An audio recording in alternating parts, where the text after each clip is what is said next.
Ini tadi bilang salnya bagus saya kasih. Jangan bilang jasnya bagus ya. Bismillah. Assalamualaikum warahmatullahi wabarakatuh.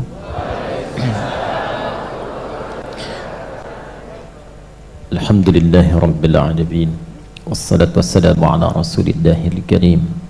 Nabiyyina wa sayyidina Muhammadin al-amin wa ala alihi wa sahbihi ajma'in. Amma ba'd. فيا عباد الله أوصي نفسي وإياكم بتقوى الله فقد فاز المتقون فلا تموتن إلا وأنتم مسلمون فقال تعالى يا أيها الذين آمنوا اتقوا الله حق تقاته ولا تموتن إلا وأنتم مسلمون.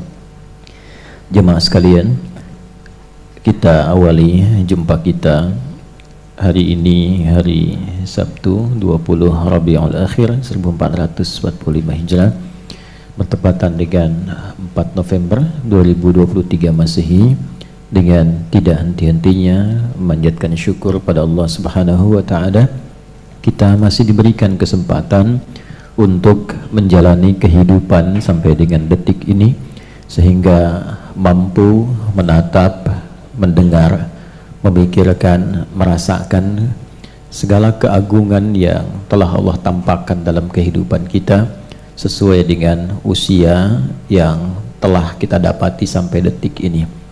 Jadi kalau sudah diberikan usia, mungkin beragam saat ini, 20, 30, 40, 50 tahun ke atas, dan tugas kita itu yang paling pokok mengenal Allah. Jangan sampai Allah sudah tampakkan keagungannya, Allah mengenalkan dirinya lewat pandangan kita, kelihatan orang-orang yang sholat, kelihatan orang-orang berzikir, kelihatan tanda-tanda Allah di alam semesta, tapi belum mampu mengenal Allah. Butuh berapa tahun lagi? Terdengar semua hal yang menunjukkan kebenaran Allah. Buka YouTube kok dengar tausiah, jalan tiba-tiba mendengar orang ngaji, pulang kerja kok dengar azan. Kalau sudah masuk lewat pendengaran, sudah puluhan tahun belum kenal juga Allah. Butuh berapa tahun lagi telinga ini difungsikan dan kelak akan dihisab. Termasuk juga kita diberikan oleh Allah anugerah akal untuk mencerna. Kita bisa mencerna dengan akal kita yang sehat seperti apa sifat-sifat Tuhan yang hak itu, bagaimana yang harus bisa dipertuhankan itu, seperti apa sifatnya, seperti apa keagungannya. Diberikan akal yang sehat, pendengaran yang sehat, pandangan juga yang kuat, sudah puluhan tahun tapi belum mampu mengenal Allah. Nah, itu semua sumber pengetahuan satu saat akan dihisab. Quran surah ke-17 Al-Isra di ayat ke-36, wala taqfu ma laysa laka bihi ilm innas sam'a wal basara wal fuada kullu ulaika kana anhu mas'ula. Jangan cepat bertindak pada sesuatu yang belum jelas dasar pengetahuannya. Sungguh semua dasar pengetahuan itu sumber-sumbernya satu saat akan dipertanggungjawabkan di hadapan Allah. Baik pendengaran, kenapa disebutkan pertama kali pendengaran? Karena ini yang pertama kali berfungsi. Bahkan sejak dalam kandungan, saat terlahir, mata belum jelas memandang, tapi telinga mendengar. Karena itulah orang tua di awal-awal anak masa kelahiran itu senantiasa diajarkan dalam Al-Quran dan hadis-hadis Nabi Muhammad SAW untuk memperdengarkan yang baik-baik. Itulah sebabnya ketika awal baru terlahir itu ada sunnah untuk mendoakan, juga sunnah untuk mengazankan, ya. Jadi ada bagian-bagian yang diperdengarkan yang baik. Setelah itu jangan cukupkan pada kalimat itu. Konsisten orang tua itu selalu berinteraksi pasangan dengan berbicara yang baik-baik, karena anaknya dengar, ya. Jadi kalau misalnya bahasa-bahasa pasaran dipakai saat anak baru tumbuh, nanti begitu dia mulai bicara, yang keluar tuh kata-kata orang tuanya, ya, cantik sini, apa lu? Nah, itu biasa bapaknya mungkin, ya, itu bapaknya atau ibunya. Jadi itu yang pertama pendengaran. Kemudian penglihatan, wal basar, ya. Dan basar itu sifatnya sesungguhnya itu pandangan yang kuat terhadap objek. Gampangnya begini, Kalau Anda misalnya ke sini masuk kan lepas sendal ya. Nah, ini kan keluar nyari sendal kan. Begitu menemukan sendal Anda kan langsung tuh semua konstruksi dalam pandangan kita itu optiknya langsung fokus, oh ini punya saya, tajam. Jadi langsung bisa membedakan mana punya Anda, mana punya orang lain. Itu basar namanya. Kalau fisiknya ain, ya fisiknya apa? Ain. Ini bahasa Arabnya mata itu ain. Mata-mata, ya, biasa itu. Ya. Kita tanya sama anak pesantren, kamu tidur apa bahasa Arabnya? Tanam Ustaz. Kamu tiduran, tanam-tanaman. Ya. Nah, ini basar itu menatap dengan tajam. Tapi ini sindiran yang halus dan tajam. Kata Allah, kamu ini kalau urusan dunia kenapa sih begitu tajam tatapannya?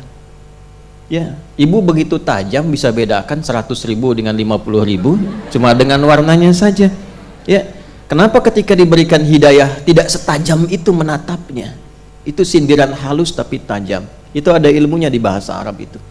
Kenapa kalau urusan dunia, urusan proyek itu begitu tajam? Urusan materi tatapannya tajam.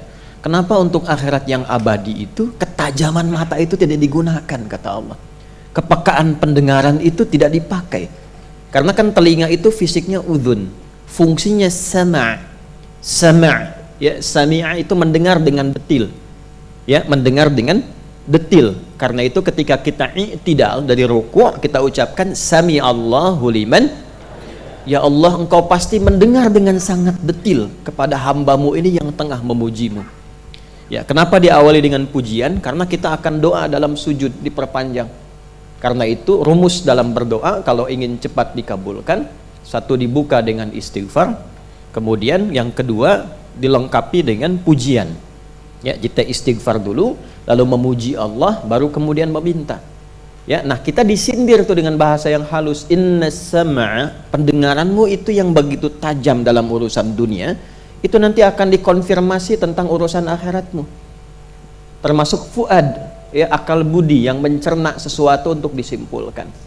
Nah, karena itulah dalam kehidupan kita coba sampai detik tuh ada waktunya kita merenung, terutama di saat-saat malam menjelang tidur. Itulah sebabnya kenapa disebut isya waktunya. Jadi kalau harakatnya fathah di atas asya itu masih sibuk mencari ma'isyah. Tapi kalau turun jadi kasrah, kasrah itu kasrah, hancur, pecah, habis, selesai. Maksudnya sesibuk-sibuk kita, sepandai-pandai dan secepat-cepatnya bergerak, pada akhirnya akan selesai, akan terpejam. Nah, diberikanlah kita itu pelajaran setiap malam untuk terpejam, supaya merasakan kalau besok-besok terpejam untuk selamanya dan tidak bangun kembali. Bekal apa yang dibawa? Karena begini kata Al-Imam Al-Ghazali itu, orang itu kalau dia mimpi, itu bekal mimpinya dibawa dalam keadaan sebelum tidurnya. Jadi apa yang Anda rasakan saat tidur, itulah yang dibawa ketika Anda bangun sebelumnya. Ya. Makanya kan ada yang saat tidur senyum, ya kan? Ada yang saat tidur misalnya kan ya membahas apa, dia bicara sendiri, itu terbawa memori sebelum tidur. Nah, apa yang Anda rasakan pasca tidur, itulah yang dibawa setelah Anda tidur. Karena itu saat bangun itu pertama kali yang difikirkan kan hasil mimpi kan? Ya, bukan kredit motor yang kemarin belum lunas kan? Ya, yang saat tidur begitu bangun itu merespon keadaan saat tidur. Karena itulah kemudian untuk menetralisir itu kita berdoa. Itu mahal sekali ilmunya, mahal. Nah, sama persis itu kan miniatur kehidupan yang kita bawa ke akhirat. Apa yang dibawa ke alam kubur itu hasil pekerjaan kita sekarang saat hidup di dunia, sebelum tidur di alam kubur. Itu maksudnya. Jadi kalau kita siapkan sekarang, kuburannya nyaman. Kalau kita dedikasikan semua aktivitas karena hasil mengenal Allah Subhanahu wa Ta'ala, itu diberikan kehidupan yang sangat megah di alam kubur. Itu jelas sekali di Quran surah ketiga Ali Imran di ayat ke-169 sampai 171. وَلَا تَحْسَبَنَّ الَّذِينَ قُتِلُوا فِي سَبِيلِ اللَّهِ أَمْوَاتًا بَلْ أَحْيَاءٌ عِنْدَ رَبِّهِمْ يُرْزَقُونَ فَرِحِينَ بِمَا آتَاهُمُ اللَّهُ مِنْ فَضْلِهِ وَيَسْتَبْشِرُونَ بِالَّذِينَ لَمْ يَلْحَقُوا بِهِمْ مِنْ خَلْفِهِمْ أَلَّا خَوْفٌ عَلَيْهِمْ وَلَا هُمْ يَحْزَنُونَ. Paham? Tidak. Nah, jangan Anda duga Orang-orang yang saat hidupnya mendedikasikan aktivitasnya itu karena Allah. Ya, dia tetap seperti orang di dunia pada umumnya. Dia kerja, kalau guru dia mengajar, kalau petani dia bertani, ada yang berkebun, ada yang kerja kantoran, ada yang di birokrat, diplomasi, berdagang, berbisnis, macam-macam. Cuma bedanya apa? Dia lakukan semua itu karena Allah, karena dia kenal Allah. Ya, karena dia kenal Allah. Dia mau minum nih, kan semua orang juga minum, ya kan? Untuk menjaga bagian dari kekuatan hidupnya, dia minum, yang lain juga minum. Cuma karena dia kenal Allah, dia meminum minuman yang Allah ridai. Dia tidak menyentuh minuman yang Allah larang, karena kenal. Jadi nggak semua diminum. Dan dia pun ketika akan minum, dia berusaha untuk mendapatkan ridha Allah. Karena itu dia sebutkan Bismillahirrahmanirrahim. Ya, baknya di situ sababiyah. Saya minum ini karena Allah. Kalau Allah nggak perintahkan, saya nggak minum. Gitu. Ya, kalau Allah nggak perintahkan, saya tidak minum. Kalau Allah larang, nggak akan saya minum. Kalau di depan minuman saya yang dilarang oleh Allah, nggak akan saya minum. Makanya itu kalimat fitrah. Nggak ada orang minum bir pakai Bismillah. Bismillah, dosanya hilang dikit lah. Gitu. Nggak ada. Itu fitrahnya menolak. Fitrahnya nolak. Nah, ba itu kan fungsinya 14, ya kan? Di dalam bahasa Arab itu. Jadi antara fungsinya sababiyah, sebab, ghayah, tujuan. Saya minum ini karena Allah. Nah, minuman itulah yang ketika dikonsumsi langsung turun ridha Allah di dalamnya. Berikan ia ya pulsa pahala, ajrun. Tuliskan hasanahnya, perbuatan baiknya. Lalu jadikan minumannya itu berkah untuk aktivitasnya. Ya, jadi kalau Anda minum lillah karena Allah, itu ada berkah di dalamnya. Berkah itu maksudnya energi yang mendorong kita pada kebaikan. Ya, karena orang makan minum itu kan menghasilkan energi kan, diolah jadi energi. Tapi tidak semua makanan itu jadi energi positif. Ya, koruptor minum juga. Makan juga. Pencuri makan. Penipu minum. Kok bisa dia makan dan minum tapi energinya digunakan untuk menipu? Ya kan? Nah, kalau Anda menginginkan energi itu positif dan baik, maka sebutlah nama Allah dalam setiap makanan dan minuman yang kita konsumsi. Itu gambarannya. Ya, panjang dan lebar yang saya sampaikan ini, saya tidak ingin membuka ta'lim dalam keadaan kita nggak kenal Allah. Kalau belum kenal juga sampai detik ini, maka inilah awal pembuka pelajaran kita memasuki surah An-Nazi'at, bahwa satu saat kita akan berhadapan dengan situasi itu. Hidup itu pilihan, silahkan memilih yang mungkin bisa kita pilih. Pada akhirnya, Allah, kita akan kembali kepada yang menciptakan kita. Oke? Mau dicatat boleh, hadisnya terdapat di dalam Mu'jam At-Tabrani. Ya, Mu'jam Awsat. Jadi ada 3 jenisnya, Mu'jam Al-Kabir, Awsat, dan Mu'jam As-Saghir. Kitab Mu'jam. Nomor hadisnya 4278. Nah, nanti kalau misalnya tidak sama nomornya, tinggal disesuaikan ke redaksi hadisnya. Karena nanti beda cetakan biasanya suka ada perbedaan. Kenapa beda? Karena nanti biasanya ada yang sifatnya ringkasan. Kalau ringkasan yang mirip-mirip tuh nggak dimasukkan. Ya, ada yang sifatnya langsung umum selesai. Bunyi hadisnya demikian. Qala Rasulullah sallallahu alaihi wasallam, ya, atani Jibril alaihi salam. Satu kali Jibril datang kepada saya memberikan nasihat. Ingat betul ya, kalau Jibril yang datang memberikan nasihat pada Rasulullah sallallahu alaihi wasallam dengan sifat kerasulannya, itu maksudnya untuk diteruskan kepada umatnya. Jadi maksud Nabi itu, ini pesannya untuk kita. Cuma saking kuat pesannya, diperintahkan kepada Nabi untuk merenungkannya lebih dulu. Bahasa bebasnya begini, saya saja tidak keluar dari pesannya Jibril itu. Saya pun harus melakukan itu, apalagi kalian yang bukan Nabi dan Rasul. Baik ya? Apa kata Jibril alaihissalam? Ya, faqala, maka ia berkata, ya Muhammad. Langsung nama tuh. Bukan Rasulullahnya, bukan Nabi Allahnya, tapi Muhammad. Ya, Muhammad sallallahu alaihi wasallam. Ya, berarti di situ ada sifat kemanusiaannya. Ya, saya ulang ya. Kalau disebutkan namanya langsung Muhammad, ini menunjukkan sifat apa? Kemanusiaannya. Jadi bukan hanya sifat fitrah kerasulannya atau kenabiannya, tapi juga ada sifat apa? Kemanusiaannya. Contoh misalnya begini, Muhammad itu SAW disebutkan 4 kali dalam Al-Quran. Di Quran surah 3 ketiga Ali Imran ayat 144, Quran surah ke-33 Al-Ahzab ayat ke-40, Quran surah ke-47 dengan namanya Muhammad ayat kedua, dan Quran surah ke-48 ayat ke-29. Kita ambil yang Ali Imran misalnya ayat 144. Wa ma Muhammadun illa rasulun qad khalat min qablihi rusul afaim mata aw qutilan qalabtum ala aqabikum. Ketika disebutkan Muhammad disandingkan dengan kematian. Jelas ya? Jadi sifat manusia itu meninggal nggak? Wafat tidak? Wafat. Risalah kerasulannya abadi, tapi sifat kemanusiaannya wafat. Jelas ya? Jadi sekalipun beliau seorang rasul yang istimewa, rasul yang sangat agung, kedudukannya dekat dengan Allah Subhanahu wa taala, tapi jangan pernah mengkultuskan beliau di atas kadar kemanusiaan dan kerasulannya. Ya, tetap yang Tuhan siapa? Allah. Ya, Nabi Muhammad SAW rasul, nabi, kekasih Allah, sangat tinggi derajatnya, tapi tetap seorang yang wafat. Nabi aja wafat, masa kita juga yang bukan nabi nggak wafat? Jelas ya? Nah, ini disebutkan di hadis ini padanannya sifat kemanusiaannya, ya Muhammad SAW, ish ma syi'ta fa innaka mayyit. Ya Muhammad SAW, silahkan berbuat semaumu, berbuat silahkan, bebas, silahkan, tapi ingat kamu akan wafat. Ya mayyit fa innaka mayyit, ingat kamu akan wafat. Ini adalah konfirmasi dari Quran surah ke-39 Az-Zumar di ayat ke-30. Innaka mayyitun wa innahum mayyitun. Nah, konfirmasinya tadi kan saya buka di awal, tahu dari mana ini hadis? Sesungguhnya penekanan untuk kita umatnya. Karena ini penjelas yang Quran surah 39 ayat 30 tadi. Muhammad, silahkan berbuat semaumu, tapi ingat engkau akan wafat dan mempertanggungjawabkan itu menghadap pada Tuhanmu.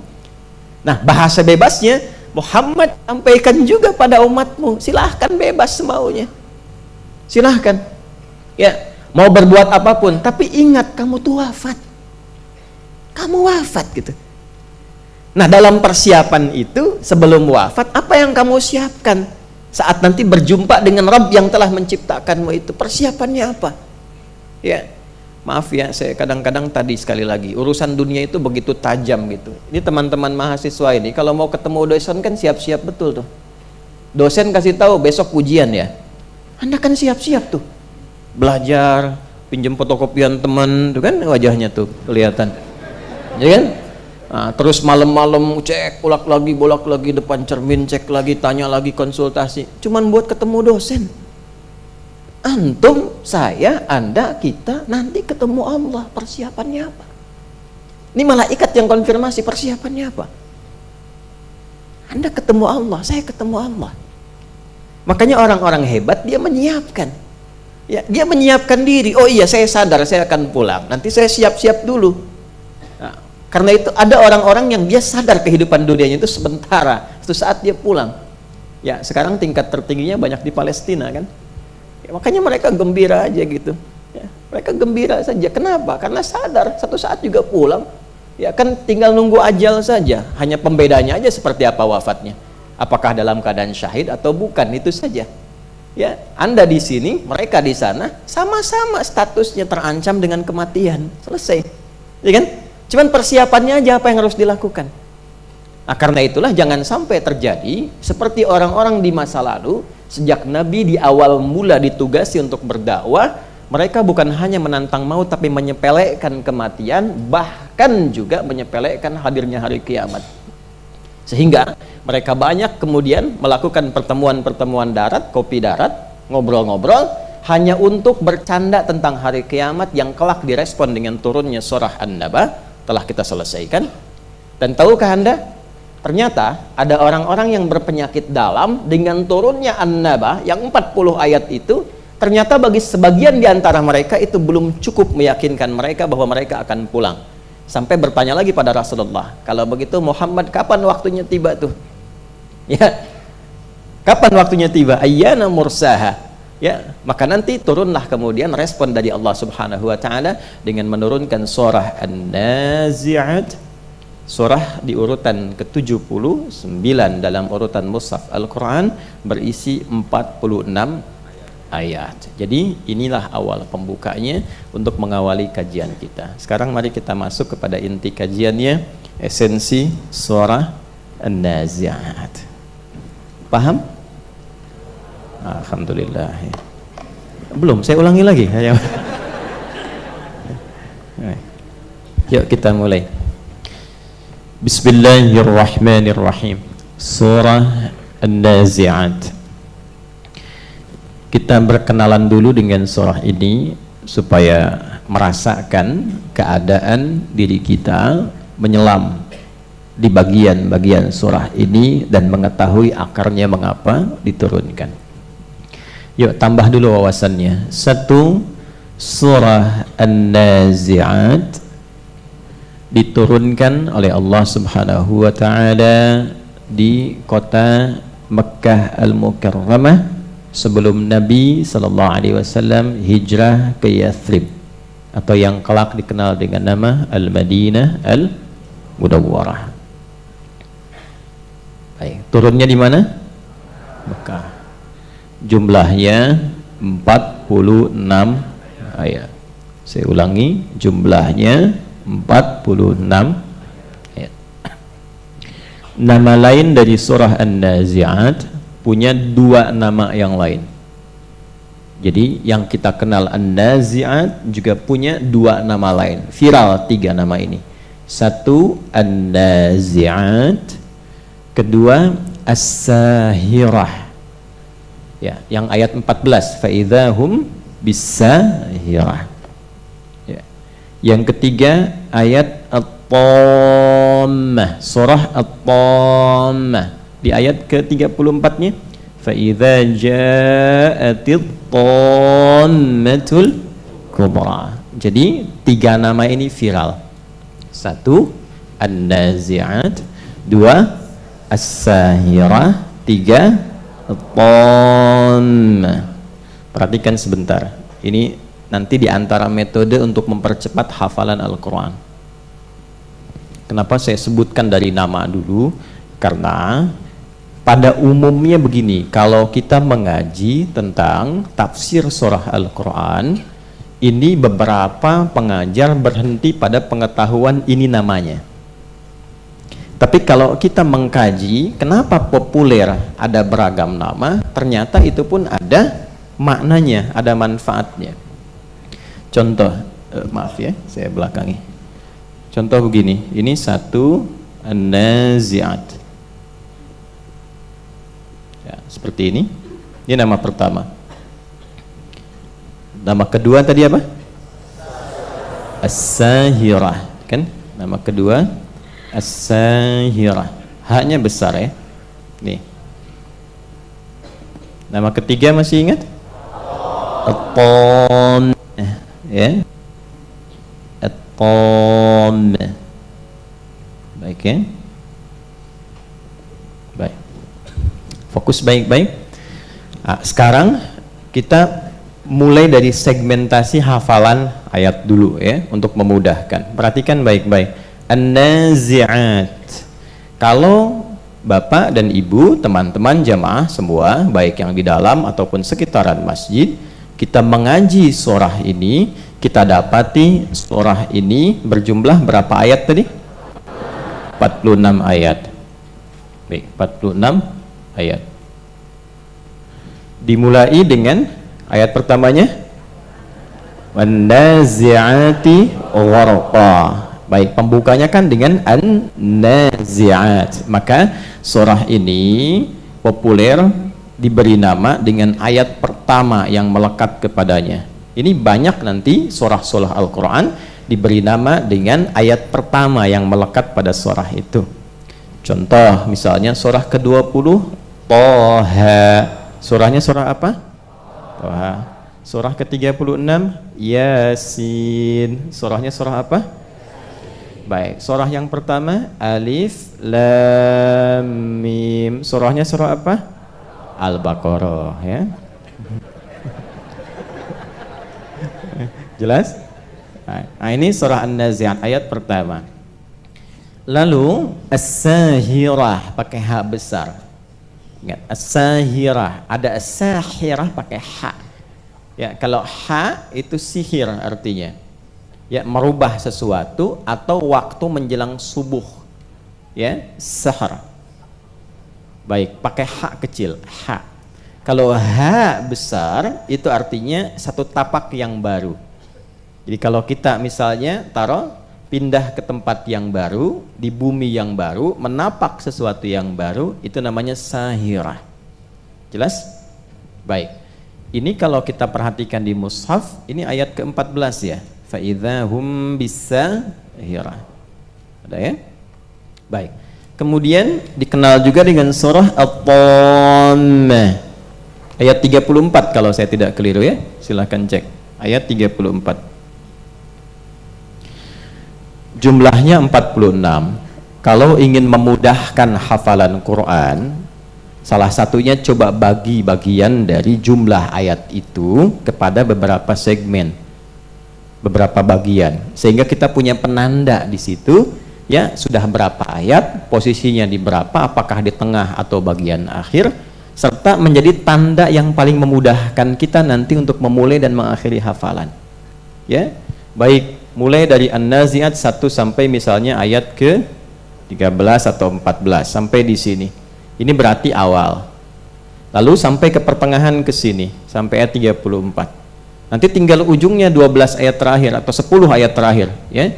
Nanti 12 ayat terakhir dari 34 ke 46, 12 ya.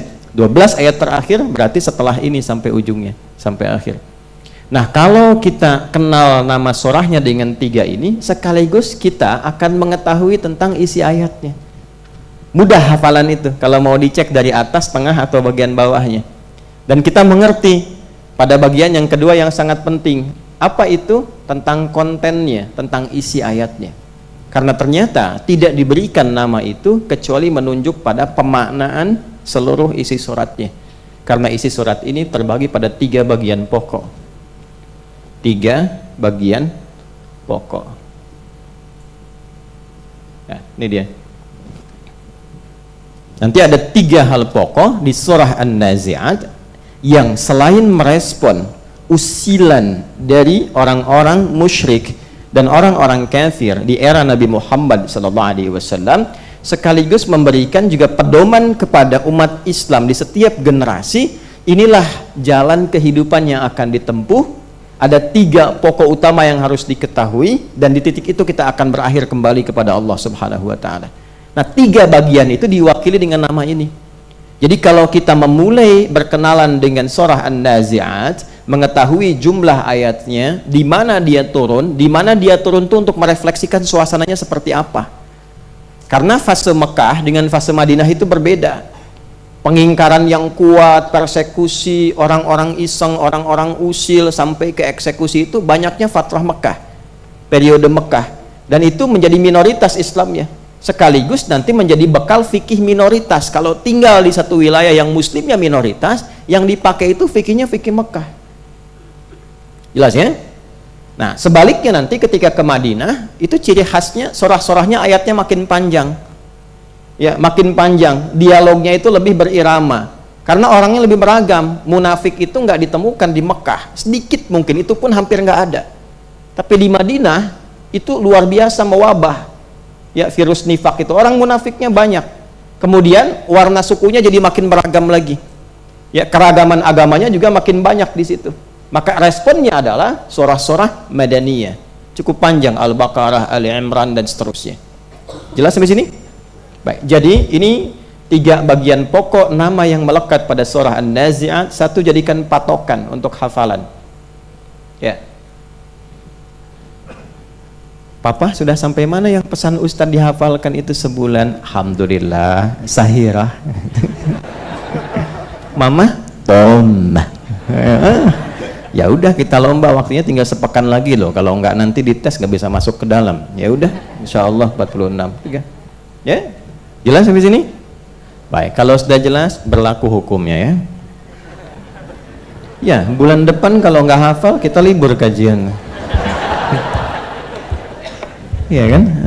Alhamdulillah kita pulang nanti bawa surahnya, bawa ayatnya, bawa amalannya. Kemudian mudah-mudahan dengan itu diringankan hisabnya. Ya, senang kan kalau sudah berhadapan dengan Allah di hari kiamat sendirian loh. Sendirian. Ya, apa yang kau siapkan menghadap kepada aku? Mau jawab apa? Aku mencintai-Mu ya Allah. Enggak laku itu. Buktinya lewat amal. Ya Allah, aku telah berusaha selama hidupku sesuai kemampuanku. Walaupun aku hanya menghafal satu surah saja, tapi aku siapkan untuk mendapatkan ridha-Mu untuk pertemuan di hari ini. Misalnya.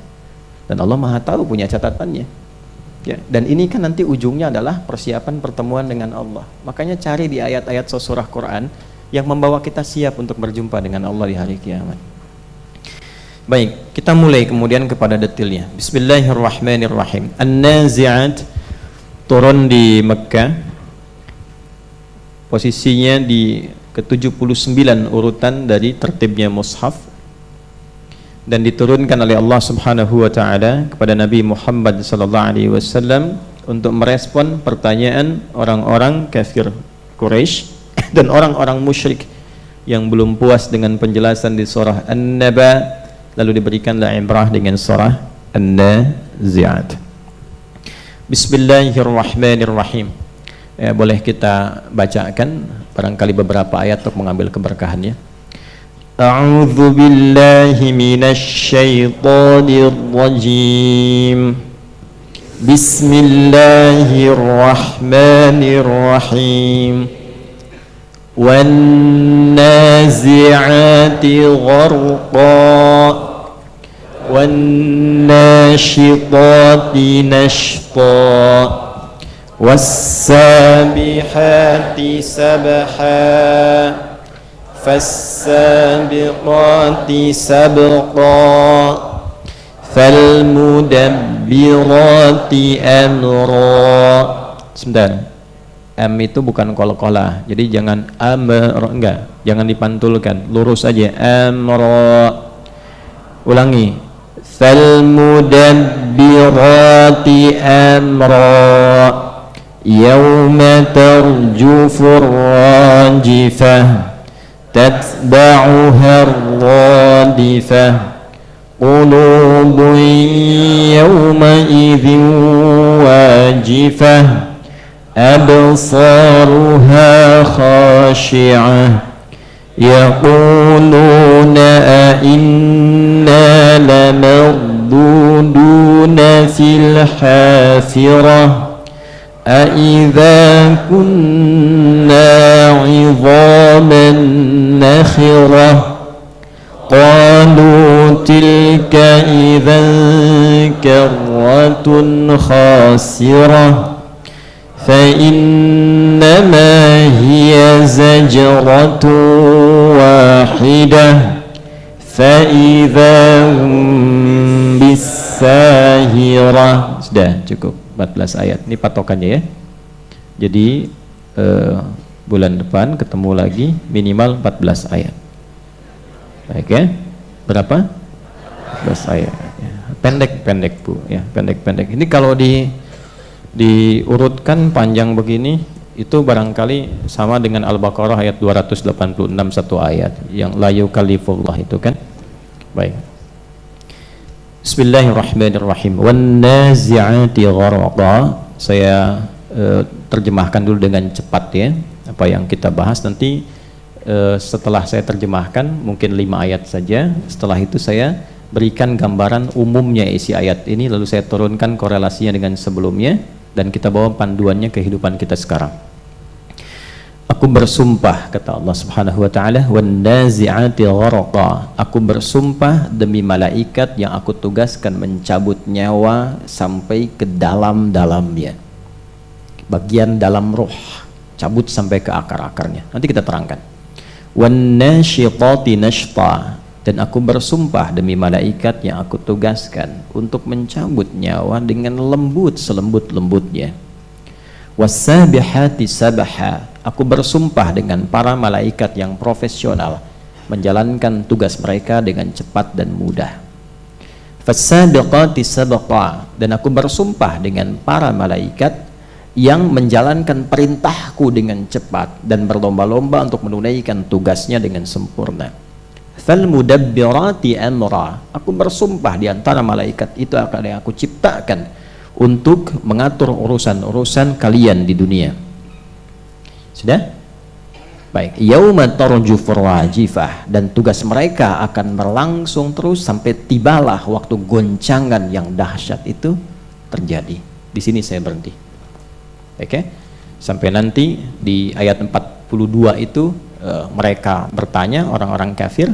Jadi ditampilkan ayat 1 dulu sampai 41, sedangkan yang komen orang-orang yang ingkar tentang kiamat itu nanti ditempatkan di ayat 42-nya itu. Yas'alunaka 'anis sa'ati ayyana mursaha, itu kan? Nah, di ayat itu ditempatkan di ujung untuk memberikan kesan bahwa ini dulu urutannya untuk merespon. Jangan dulu ke pertanyaannya. Ya, ini nanti gaya bahasa untuk menjawab satu hal yang penting untuk diungkapkan, tapi ditujukan, maaf ya, ditujukan pertanyaan itu dari orang-orang yang sengaja ingin bercanda saja atau mengolok-ngolok. Ya. Jadi gini, kalau misalnya ada yang ingin mengolok-ngolok, jadi uslub Quran tuh jangan jawab pertanyaannya karena itu nggak penting bagi mereka. Tapi kasih mereka ibrah, pesan penting di balik pertanyaan itu, setidaknya kamu siap apa enggak? Ya. Kayak gini misalnya, kapan sih kiamat itu? Kejadiannya gimana? Katanya nanti akan datang kiamat itu. Ya mungkin nggak penting, tapi setidaknya kalau terjadi kamu punya bekal apa? Jelas ya? Nah, itu tidak menjawab pertanyaannya yang mengolok-olok, tapi memberikan cara untuk berpikir lagi, merenungkan. Ya kalau nggak terjadi, kamu juga dan saya kan tidak dapat apa-apa. Tapi kalau kejadian, persiapan kamu apa? Minimal saya udah siap-siap. Jelas ya? Itu maksudnya. Nah, sekarang disebutkan nggak di ayat ini, di surah ini, di ayat dan di surah An-Nazi'at, serta di ayat dan di surah An-Naba yang sebelumnya telah kita bahas tentang tokoh orang-orangnya secara spesifik, siapa yang bertanya ini? Tidak. Disebutkan nggak siapa yang mengolok-ngolok itu? Nah, kalau tidak disebutkan, selalu ingat pada rumus tafsir yang sering kita bahas dan sering kita ungkap, serta sering saya ingatkan bahwa jika tidak disebutkan tokohnya, ingat betul, jika tidak disebutkan tokohnya dan kapan kejadiannya secara detil, kan? Maka ini memberikan kesan bahwa peristiwa itu akan terjadi lagi di masa-masa yang akan datang dengan tokoh yang beragam, mungkin dengan cara yang tidak sama, tapi esensinya serupa. Oke? Baik. Kalau saya tanya begini, ada nggak orang sekarang kira-kira yang mengolok-ngolok bertanya tentang kejadian kiamat? Anda akan temukan. Wah, katanya udah perangnya di sana, dekat kiamat ya. Wah, sekalian aja biar perangnya, biar cepat kiamat. Pernah dengar yang begitu? Ya, ada ya. Nah, ini menunjukkan kebenaran apa yang disampaikan di dalam Al-Quran. Jelas? Baik. Ada nggak orang-orang yang sadar akan meninggal, tapi tidak punya persiapan bekal untuk wafat? Ada? Ada, itu banyak. Ada nggak orang yang pengen ke surga, tapi masih banyak berbuat maksiat? Nunjuknya sampai begini, ada gitu ya. Gitu. Lebih fair gitu ya. Nah, berarti kan ada gitu ya. Nah, ini rumusnya. Saya sebutkan supaya nanti saya tidak mengulang lagi ya, dan teman-teman Bapak Ibu sudah mengetahui dengan detail. Kalau disebutkan orangnya, lihat, bahkan sampai detil ke bin dan bintinya, anak laki-laki siapa, anak perempuan siapa. Selalu memahami bin dan binti itu, kalau bin anak laki-laki, kalau binti anak perempuan. Itu depannya asalnya ibnun dan ibnatun, begini, ibnun, hamzahnya wasal, ba dan nun begini. Kemudian ibnatun, hamzah wasal, kemudian ba, nun dan ta marbutah begini. Pelan-pelan. Ibnun, anak laki-laki. Ibnatun, anak perempuan. Kalau dia disambung, seringkali nggak dibaca karena wasal. Wasal itu nyambung. Ya, Muhammad sallallahu alaihi wasallam bin Abdullah, kan? Ibnunnya nggak dibaca lagi kalau ada nama anak disebutkan di depannya. Ya, misal Ini ada Muhammad sallallahu alaihi wasallam, ya, bin Abdullah. Gini. Karena sudah disebutkan nama anak di depan, maka ini hamzahnya yang ini hilang gini. Jelas? Dah. Ibnu Abdullah. Cara bacanya begini. Muhammad sallallahu alaihi wasallam, anak laki-lakinya Abdullah. Jelas?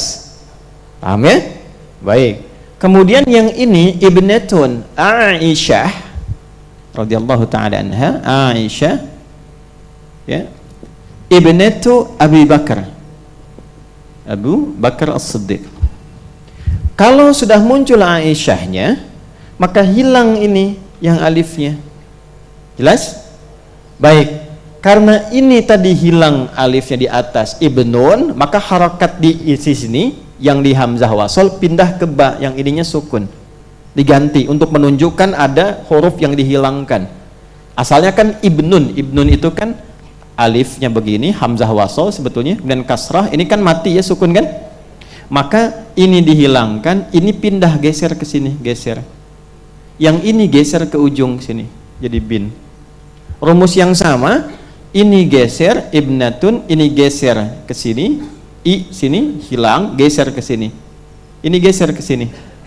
Jelas? Kan nggak mungkin dua sukun, kalau nunnya sukun, taknya sukun, nggak bisa kan ya? Jelas ya? Nah, maka paling gampang sambungkan ketemu kasrah, kasih kasrah. Binti. Nah, binti itu anak perempuan. Jelas ya? Nah, kenapa saya penting buka dengan ini? Karena sering begini, kok Isa bin Maryam?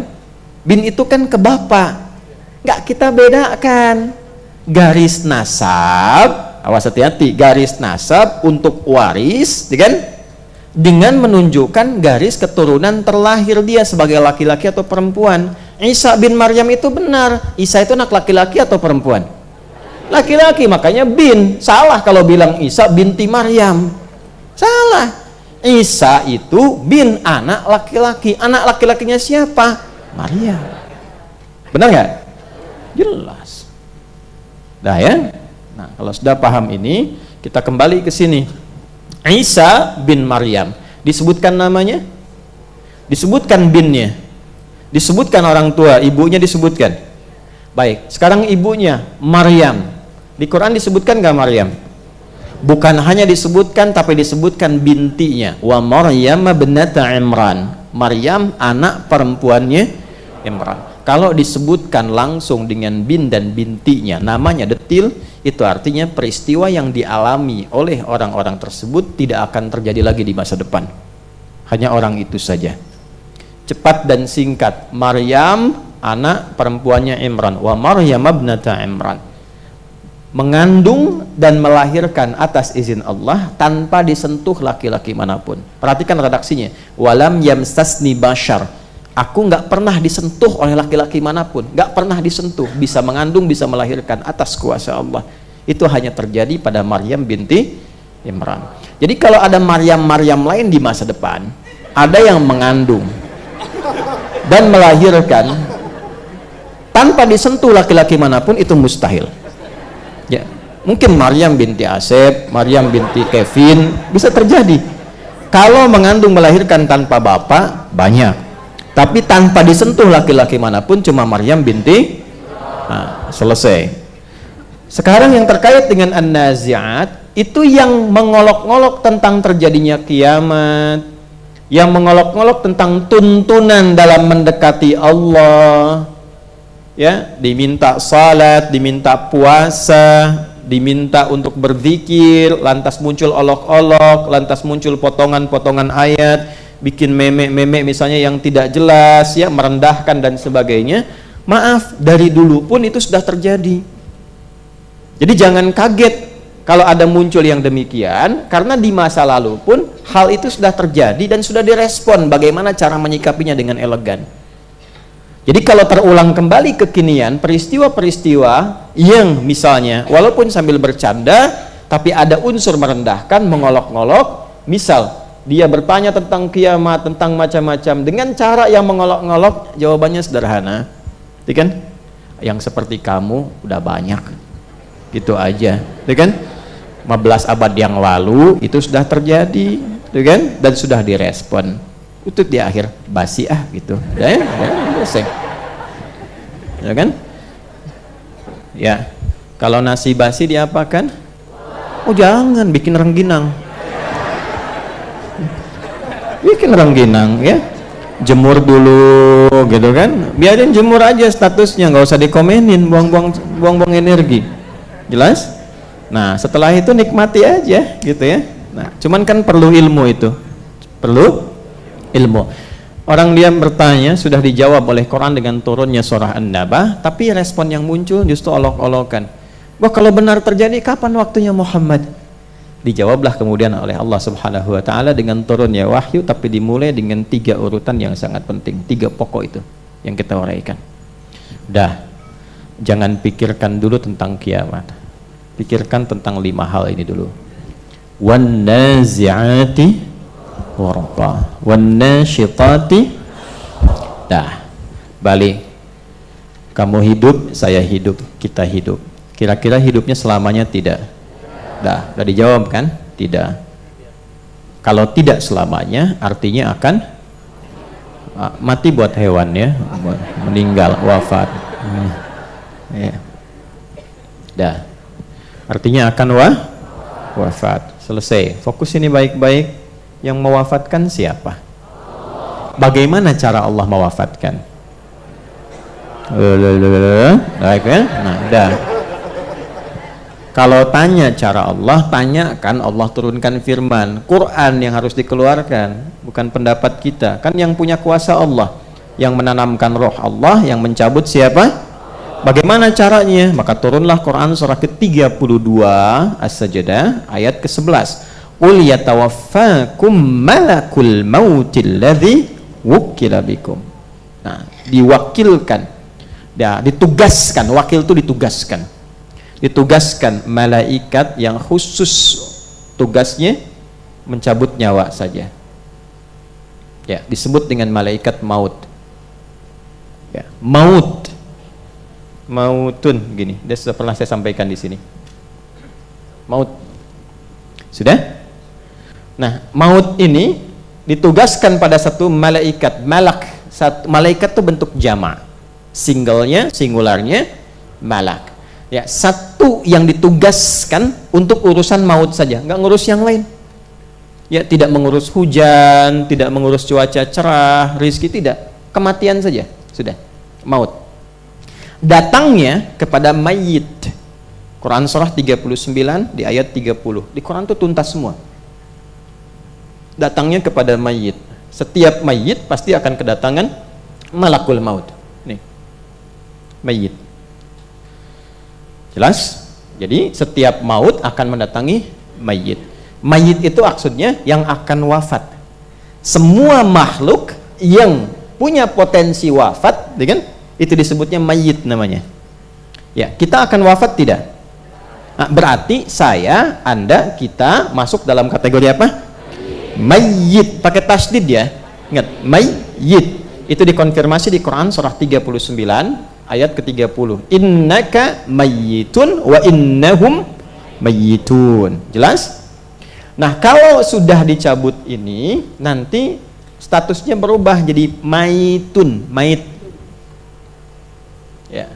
Tasdidnya hilang. Mayit ini tasdidnya hilang jadi sukun begini. Ya. Awas, ini bukan utak-atik ya. Ini semua terstruktur dan Quran tuh ayatnya ada semua. Ini maut datang ke mayit jadi apa? Maitun. Ingat, bukan mayit lagi, mayit. Mayit ya. Kalau sudah masuk ke keranda, sudah dimandikan, dikafani, disolatkan, masuk ke keranda, berubah jadi jenazah nanti. Ya, yang siap diantarkan ke kuburnya. Nah, saya sampai sini saja. Ini atasnya apa?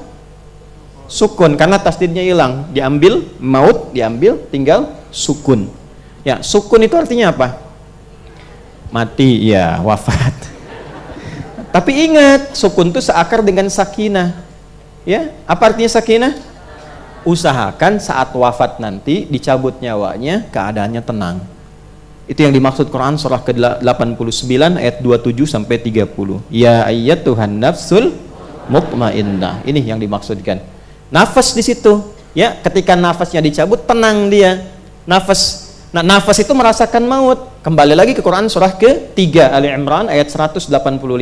Quran surah 3 ayat 185. Kullu nafsin dha'iqatul. Setiap yang punya nafas akan kedatangan maut, merasakan maut. Siapa yang punya nafas? Ini mayit. Kita bernafas tidak? Bernafas, berarti satu kali kedatangan maut. Kalau nanti datang maut, pastikanlah dia datang dalam keadaan membawa sakinah, ketenangan, sukun. Ya, jelas ya? Tapi apakah semua yang meninggal itu akan membawa sakinah, tumakninah sifatnya? Belum tentu. Karena Allah bersumpah pada orang-orang yang tidak menyiapkan ketenangan untuk wafatnya, ada satu malaikat yang disiapkan oleh Allah untuk mencabut nyawa sampai ke dalam-dalamnya. Wan nazi'ati gharqa. Nah, malaikat yang ditugaskan mencabut nyawa itu satu malaikat tapi punya dua sifat. Satu malaikat tapi punya berapa? Dua sifat. Satu, nazi'at. Saya tidak pandai menggambar ya, melukis karena bukan passion saya di situ, tapi kurang lebih kalau ada tanaman begini, ya, akarnya kan kuat misalnya ke bawah begini. Itu kalau Anda mencabut ini, dicabut sampai ke akarnya habis, ke dalam-dalamnya, cabut tapi dengan kencang, cabut begini rambutnya. Nah, itu namanya naziat. Jelas? Sampai ke dalam-dalamnya, bukan cuman batang yang naik, sampai ke akarnya. Jadi kalau ini pun masih, cara nyabutnya kan kadang kalau dalam akarnya kan nggak langsung begini kan, tarik gini, turunin lagi, tarik, turunin lagi, injek, turunin lagi gitu kan. Pukul-pukul dikit, turun lagi gitu kan begitu kan. Nah, itulah naziat. Nanti akan dikonfirmasi, termasuk di Al-Anfal dikonfirmasi, apa sih isinya ini, katanya kan susah banget mau pulangnya. Ayo cabut, turunin lagi, cabut, turunin lagi gitu kan.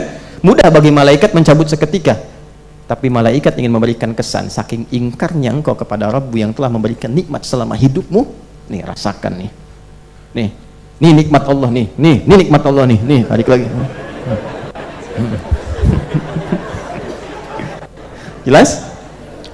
Wan nazi'ati gharqa itu sampai ujung-ujungnya, sampai ke tenggorokan paling ujung. Cabut gitu, naik turun terus sampai ke ujung. Ya, makanya orang tenggelam sampai dalam, sampai merasakan bagian habis dalamnya, itu disebut gharqa. Dan nanti kenapa saya buka dengan ini sangat penting, inilah uslub gaya bahasa Quran dan pilihan kata yang sangat sempurna. Karena Allah yang berfirman, bukan makhluk. Allah yang berfirman. Dan dibuka dengan kata gharqa untuk memberikan pembuka tentang kisah Fir'aun yang dicabut sampai ke ujung-ujung nyawanya dalam keadaan ditenggelamkan sedahsyat-dahsyatnya. Karena itu nanti di pertengahannya dibuka kisah Fir'aun. Jelas ya? Jadi perhatikan pilihan katanya. Sudah disebutkan tentang sifat malaikatnya, sudah disebutkan tentang sifat bagaimana dia mencabutnya, dan diberikan kata pembuka untuk mengungkap sebuah misteri yang belum terungkap pada masa itu tentang ditemukan jasadnya Fir'aun. Tapi viral kisahnya. Maksud saya bandingannya begini, kalau dulu saja jasadnya belum diangkat, orang kalau udah disebutkan Fir'aun tuh langsung mikir, masa Anda yang sekarang yang sudah banyak dilihat di YouTube, banyak dilihat kemudian di Google, dibuka klik mumi Fir'aun muncul, masa nggak sadar dan ingat Allah juga? Kalau dulu orang belum tampak disebutkan langsung ingat Allah, sekarang ditampakkan nggak ingat juga. Apa perlu dibikin kayak Fir'aun dulu? Ya? Nah, ini gambarannya. Wan nazi'ati gharqa. Balikan. Sampai kapan kau mau mengolok-ngolok? Itu maksudnya. Kamu nanya tentang kiamat mengolok-ngolok, kamu aja belum aman dengan kematian, John. Gitu kan? Anda mengolok-ngolok orang sholat, Anda mengolok-ngolok kebaikan. Udahlah, nikmati aja selama hidup, kan mumpung masih hidup, nikmati aja. Kapan lagi kita begini? Iya. Tapi kan Anda juga sadar Anda akan wafat. Anda sadar Anda akan meninggal. Ya kan? Anda yang mengolok-olok saja belum aman untuk berhadapan dengan malaikat. Maka apa yang Anda siapkan? Kenapa begitu tentram dalam kehidupan? Jelas sampai sini? Nah, jadi kalau satu saat tersingkap dan terfikir, tersirat untuk berbuat yang tidak pantas terhadap agama, mau mengolok-olok jilbab, mau mengolok-olok orang sholat, mau mengolok-olok syariat, Allah cuma turunkan dengan dua kata saja, wan nazi'ati gharqa. Lakukan sesukamu, besok aku tugaskan malaikat cabut sedalam-dalamnya nyawamu. Nih olok-olokmu nih, nih olok-olokmu nih, nih olok-olokmu nih. Kalau nggak percaya silakan aja, ntar lihat besok. Nggak percaya silakan. Makanya kita disebut orang percaya, nggak boleh ragu. Ya, disebutnya orang beriman. Orang beriman tuh percaya, jangan ragu. Jadi kalau ada orang mengaku beriman tapi masih ragu, sesungguhnya dia belum beriman. Cuman mengaku muslim saja. Dan itu pun sudah ada ayatnya. Kalau sudah ada ayatnya, nggak disebutkan orangnya siapa, tentu akan terjadi lagi. Itu ada di Quran surah 49 ayat ke-14. Qalatil a'rabu amanna qul lam tu'minu walakin qulu aslamna walamma yadkhulul imanu fi qulubikum. Gitu. Ada orang mengklaim kami sudah beriman. Nabi nggak komen karena iman itu urusan Allah. Tugas Nabi itu memberikan peringatan supaya Allah berikan hidayah. Fadzakir innama anta mudzakir lasta 'alaihim bimusaitir. Nabi cuma nerangkan, nunjukkan, berikan keteladanan. Kalau dia mau ngambil tuh bagus, dibimbing oleh Rasulullah, turun hidayah Allah Subhanahu wa taala. Ya kan? Itu poinnya. Tapi kalau ada orang-orang yang tadi saya katakan bersifat dia ingkar, kemudian bersifat dia menolak dan sebagainya, itu pilihan dia. Ya, tapi pada akhirnya apa? Ada juga orang yang mengklaim, saya telah beriman katanya kan? Ya, saya telah beriman karena iman urusan Allah, iman dan kufur urusan Allah. Hati-hati tuh, hati-hati ya. Maka turun jawaban dari langit langsung. Qul lam tu'minu, katakan Muhammad SAW. Dia belum beriman. Walakin qulu aslamna, tapi katakan kamu baru mengklaim masuk Islam. Baru mengklaim muslim. Artinya ada orang yang nanti didapatkan, karena nggak disebut orangnya siapa ini. Ada orang akan ditemukan di setiap generasi mengklaim dirinya muslim. Saya juga Islam kok. Nah, KTP saya Islam, ya kan? Tapi nggak sholat.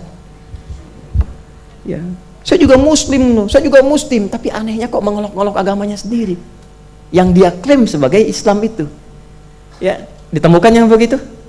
Ada. Nah, sekali lagi, kalau nanti ada yang begitu besok-besok gitu kan, oh saya juga muslim, tapi dia mengolok-olok agamanya sendiri, mengingkari ajaran agamanya sendiri, maaf, merendahkan saudaranya sendiri sebagai seorang muslim atau muslimah. Jawabannya nggak usah panjang-panjang, yang kayak Anda dulu sudah ada. Gitu ya, udah nggak usah banyak berdebat, yang kayak Anda dulu sudah ada, gitu aja. Ya, maaf ya, saya sibuk. Jelas? Baik. Nah, kembali ke sini. Silahkan berbuat sesukamu. Yuk, Anda mau maksiat, maksiat aja silakan. Allah cuma turunkan dua kata, wan nazi'ati. Ntar tiba waktunya meninggal, saya kirimkan tuh.